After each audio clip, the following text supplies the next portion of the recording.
出了个丝儿出来丝儿如果不平，会出现一般的时候是出现两种情况。第一种情况是这丝出来，像这个是平着呢，是吧？如果说劲儿小，上那个你把劲儿小，弄个劲儿小的啊。如果出来，如果出现这种情况，劲儿小，对，这丝儿这么一看，这么这头拧过去了，没拧正，说明它劲儿小。这边是平的，这边没拧正，等于是没拧平，这叫劲儿小。劲儿小，就把这个手轮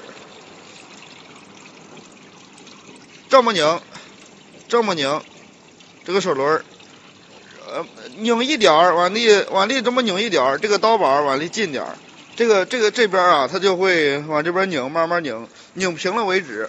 如果拧的特别多了以后，它就劲儿大了，这边它就拧过去了。然后把它调平，这个慢慢试着来，把它调平。下一步调平以后，再出一根丝儿，是。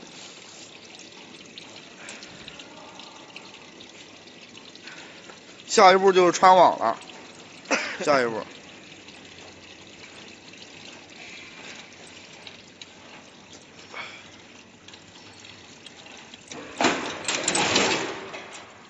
下一步穿网，先把它定位针，这个东西叫定位针，这个东西叫定位针。首先第一，把这个钩冲咱这边，就是这个钩冲咱这边，这个尖儿冲这边，把这个钩这个尖儿是吧？这有个顶在这儿，顶在这个位置，然后稍微离开这么不能大于半公分，2-3毫米，然后把这个定位针插过一个钩来定制。这边啊是吧？这边也是得余2-3个钩，因为咱那边切丝的时候，这个不得摁一下，这个摁一下，它这边有点变形，所以说必须错过一个钩来，然后在这定。一般的短的话，你就定2个。如果1米半的话，都多定1个就行了。下一步就试这个切丝这个创钩了，就是这个东西很关键。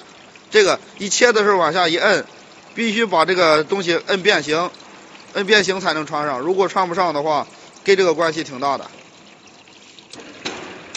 对，开一下，不对，这么的定好以后，就把这个针抬过去，放在里边。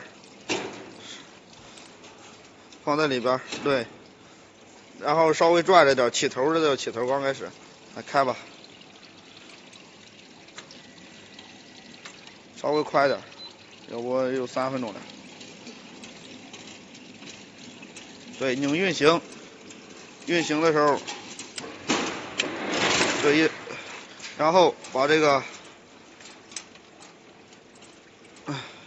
对，照手扳一下这个丝儿也行，是怎么着也行。